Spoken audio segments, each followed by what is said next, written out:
Multiplication 2026, rien ne peut m'arrêter au nom de Jésus. Shalom bien-aimés, j'espère que vous allez bien.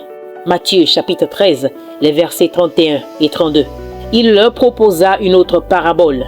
Le royaume des cieux est semblable à une graine de moutarde qu'un homme a prise et semée dans son champ.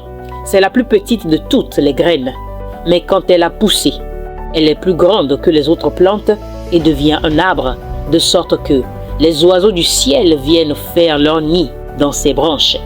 Nous sommes jeudi 28 mai 2026 et le Père nous exhorte: aucune graine n'est petite. No seed is small. Bien-aimés, la taille d'une graine ne reflète pas nécessairement la récolte future qu'elle produira. Ce qui compte vraiment, ce n'est ni son apparence, ni sa taille, mais le potentiel qu'elle renferme. Chaque graine possède la capacité de devenir quelque chose de plus grand et de plus significatif, aussi petite ou insignifiante qu'elle puisse paraître. Il est essentiel de ne pas sous-estimer la valeur d'une graine simplement parce qu'elle est minuscule. Concentrez-vous plutôt sur la promesse qu'elle porte en elle. En reconnaissant le potentiel caché de chaque graine et en la cultivant avec soin et dévouement, vous pourrez récolter abondamment dans l'avenir. Lorsque l'occasion de planter une graine se présente, n'hésitez pas et ne la négligez pas à cause de sa petite taille.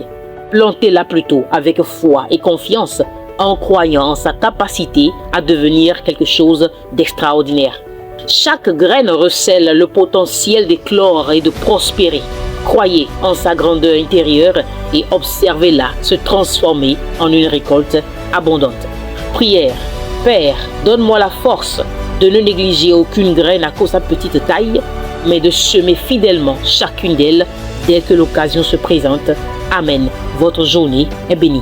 Jésus-Christ est Seigneur. Signé par le docteur King Wankpa Ta House Ministries.